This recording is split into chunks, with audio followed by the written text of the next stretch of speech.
ప్రజాప్రతినిధి న్యూస్ కి స్వాగతం. చింతలపూడిలో ఉండి నియోజకవర్గ ఎమ్మెల్యే రఘురామకృష్ణంరాజు ఏలూరుపాడులో రాజ్యాంగ నిర్మాత డాక్టర్ బిఆర్ అంబేద్కర్ కు అవమానపరచడం హేయమైన చర్య అని చింతలపూడి అంబేద్కర్ వాదులు రఘురామకృష్ణంరాజు దిష్టిబొమ్మ దహన కార్యక్రమాన్ని నిరసన చేపట్టారు.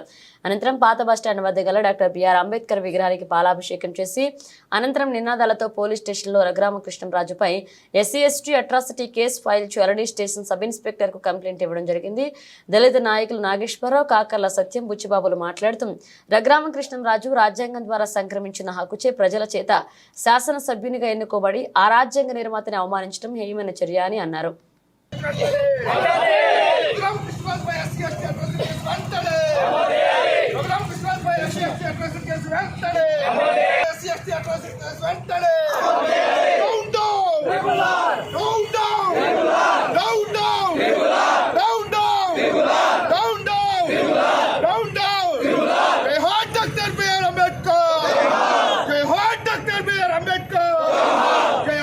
వీధి యాదవ్లాగా వీధి రౌడీలాగా గబగబా దాన్ని చింపేసి ఈ భారతదేశంలో ఉన్నటువంటి దళితుల యొక్క మనోభావాలని దెబ్బతినేలాగా నువ్వు వీధి రౌడీ కంటే దారుణంగా అక్కడ యాక్ట్ చేసి నువ్వేదో నేను అది పీక కానీ నేను మగవాడిని అయిపోయానని చేస్తున్నటువంటి ఈ రఘురామకృష్ణంరాజును వెంటనే ముందుగా ఎస్సీ/ఎస్టీ కేసు అతని మీద ఫైల్ చేయాలని చెప్పి కోరుతున్నాము.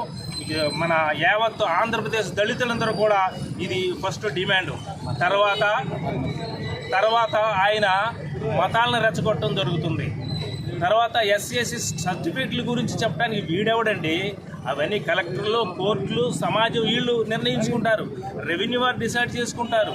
ఆడికి జోసఫ్ ఉంది, లేకపోతే రంజిత్ పేరు ఉంది, వాళ్ళు ఎస్సీలు కాదని నువ్వెవడో చెప్పడానికి అసలు ఈ దేశంలో ఎలా ఉండాలి ఏంటి అనేది మాకు రాజ్యాంగం ఉంది. ఆ రాజ్యాంగం ప్రకారం కోర్టులు ఉన్నాయి, కలెక్టర్లు ఉన్నారు, ప్రభుత్వ యంత్రాంగం ఉంది.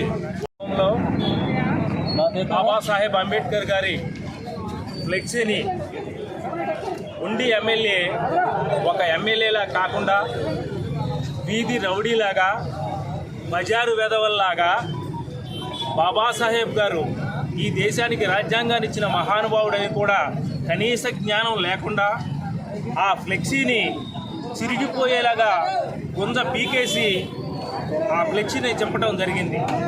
మరి అది ఒక ఎమ్మెల్యేకి తగిన చర్య అయినా అందరూ తెలుసుకోవాలని చెప్పి అందరికీ తెలియజేస్తున్నా.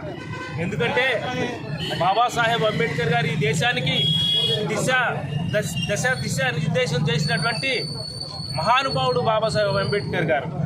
అక్కడ ఫ్లెక్సీ ఉంది. నీకు ఏదైనా అభ్యంతరంగా ఉంటే దాన్ని నువ్వు ఎమ్మెల్యేగా ఏం చేయాలి? పెద్దలకు తెలియజేసి, అయ్యా మాకు ఈ ఫ్లెక్సీ వల్ల మాకు ఇబ్బందిగా ఉంది అని చెప్పి ఆ ఫ్లెక్సీని మీరు వేరే దగ్గర పెట్టుకోండి చెప్పి రిక్వెస్ట్